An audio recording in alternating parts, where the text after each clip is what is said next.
తెలంగాణ రాష్ట్రంలో నిరుద్యోగులు పోరుబాట వేయటం లేదు. సర్కారు మెట్టు దిగడమూ లేదు. తాము తగ్గేదే లేదని నిరుద్యోగులు అంటుంటే తామెలా తగ్గుతామని ప్రభుత్వము దిగిరావడం లేదు. తాము న్యాయమైన డిమాండ్లనే కోరుతున్నామని నిరుద్యోగులు చెప్తుంటే న్యాయపరమైన చిక్కులు వస్తాయని కాంగ్రెస్ సర్కారు అభ్యంతరాలను చూపుతున్నది. మరి నిరుద్యోగ యువత గొంతెమ్మ కోరికలు కోరుతున్నదా? ప్రభుత్వం కావాలని నిరుద్యోగులను పట్టించుకోవడం లేదా? అసలు నిరుద్యోగులు కోరుతున్నది ఏమిటి, ప్రభుత్వం చెప్తున్నది ఏమిటి అన్న విషయాలను పరిశీలిద్దాం. మా ఛానల్ ను మొదటిసారి చూస్తున్నట్లయితే తప్పక సబ్స్క్రైబ్ చేసుకోండి. మీ అభిప్రాయాలను కామెంట్ల రూపంలో తెలపండి. మేము చెప్పిన అన్ని విషయాలను చివరిదాకా చూస్తేనే మీకు ఒక అవగాహన ఏర్పడుతుంది. తొలినాల నుంచి తెలంగాణ నిరుద్యోగులు గోసరిల్లుతూనే ఉన్నారు. ఈ గోస ఇప్పట్లో తీరుతున్నదో లేదో తెలియని డోలాయమాన పరిస్థితి నెలకొన్నది. ఆంధ్ర పాలకుల ఏలుబడిలో తమకు ఉద్యోగాలు దక్కడం లేదని 1969లోనే విద్యార్థి లోకం ఉద్యమ బాట పట్టింది. వందల సంఖ్యలో అసలు భాషలు. అనంతర కాలంలో మలిదశ ఉద్యమ కాలంలో 1200 మందికి పైగా యువత తమ ప్రాణాలను అర్పించింది. వారి త్యాగాల పునాదుల మీద ప్రత్యేక తెలంగాణ రాష్ట్రం ఏర్పడింది.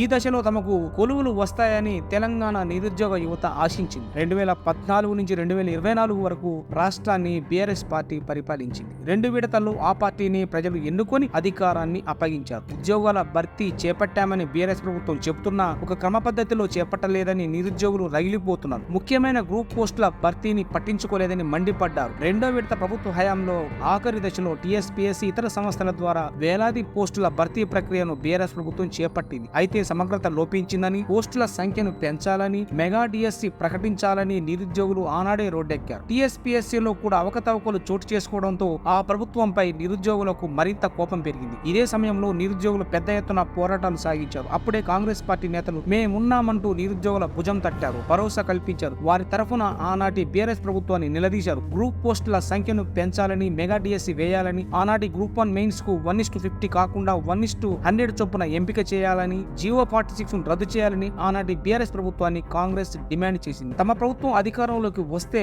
తప్పక వాటిని నెరవేరుస్తామని నిరుద్యోగులకు కాంగ్రెస్ హామీ ఇచ్చింది. ఈలోగా ఎన్నికల నోటిఫికేషన్ రావడంతో పెద్ద ఎత్తున చేపట్టిన నియామక ప్రక్రియ నిలిచిపోయింది. ఒకే ఏడాదిలో 2 లక్షల ఉద్యోగాలు ఇస్తామని, జాబ్ క్యాలెండర్ వేస్తామని, అంతకు ముందున్న నియామక సమస్యలన్నింటినీ పరిష్కరిస్తామని కాంగ్రెస్ హామీ ఇచ్చింది. దీంతో కాంగ్రెస్ ను నమ్మిన మెజారిటీ నిరుద్యోగులు ఏకంగా ఊరూరా ఆ పార్టీకి ఎన్నికల్లో ప్రచారం చేశారు. ఎన్నికల అనంతరం బీఆర్ఎస్ ఓటమి పాలై కాంగ్రెస్ ప్రభుత్వం ఏర్పాటైంది. రేవంత్ రెడ్డి ముఖ్యమంత్రి అయ్యారు. ఆ తర్వాత బీఆర్ఎస్ హయాంలో నిర్వహించిన గురుకుల వైద్య శాఖలో ఉద్యోగ పరీక్షల ఫలితాలు అనంతర ప్రక్రియ చేపట్టిన కాంగ్రెస్ ప్రభుత్వం సుమారు 25,000కు పైగా నియామక పత్రాలు ఇచ్చింది. గ్రూప్ 1 పోస్టుల సంఖ్యను పెంచి కొత్త నోటిఫికేషన్ ఇచ్చింది. గ్రూప్ 2, 3 కూడా షెడ్యూల్ ప్రకటించింది. ఇంతవరకు బాగానే ఉన్న నిరుద్యోగులు మళ్లీ నిరసన బాట పట్టారు. బీఆర్ఎస్ ప్రభుత్వ హయాంలో కాంగ్రెస్ ఇస్తామన్న హామీలనే అమలు చేయడం లేదని నిరుద్యోగులు ఆరోపిస్తున్నారు. అసలు నిరుద్యోగులు కోరుతున్న 10 ప్రధాన డిమాండ్లు ఇవే.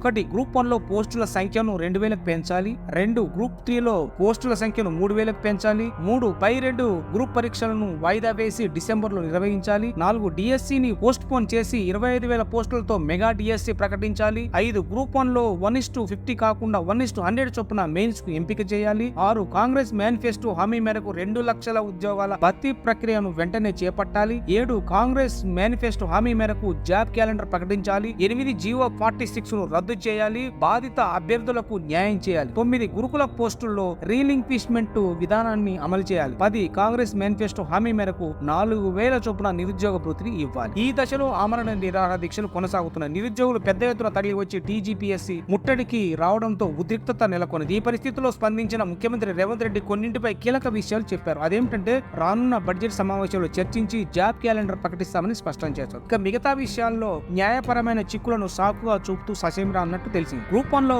1:100 చొప్పున ఎంపిక చేసిన, గ్రూప్ 2, 3 పోస్టుల సంఖ్యను పెంచిన కోర్టు చిక్కులు తప్పవని, అందుకే అవి సాధ్యం కావని తేల్చి చెప్పేశారు. ఇక జూలై 17 నుంచి ఆగస్టు 5 వరకు డిఎస్సి పరీక్షలు ఉండగా, అదే ఆగస్టు 7, 8 తేదీల్లో గ్రూప్ 2 పరీక్ష ఉండడంతో వాటిపై టీజీపీఎస్సీ విద్యాశాఖ సమన్వయం చేసుకోవాలని మాత్రం ఉచిత సలహా ఇచ్చారు. ఇక మిగతా వాటి విషయంపై పట్టించుకున్నట్టు అనిపించడం లేదని నిరుద్యోగులు మండిపడుతున్నారు. కొసమెరుపు ఏమిటంటే నిరుద్యోగులు కోరుతున్న ఆ 10 ప్రధాన డిమాండ్లు బీఆర్ఎస్ ప్రభుత్వ హయాంలో కాంగ్రెస్ పార్టీ నిరుద్యోగుల పక్షాన డిమాండ్ చేసినవే. మరో విషయం, వాటిని తాము అధికారంలోకి వచ్చాక అమలు చేస్తామని కాంగ్రెస్ పార్టీ హామీలు గుప్పించింది. తాము నమ్మిన కాంగ్రెస్ ప్రభుత్వం ఇలా ద్వంద్వ వైఖరిని పాటించడం సరికాదని నిరుద్యోగులు వేడుకుంటున్నారు. మరి నిరుద్యోగుల కోరికలు ఫలిస్తాయో లేదో వేచి చూద్దాం మరి.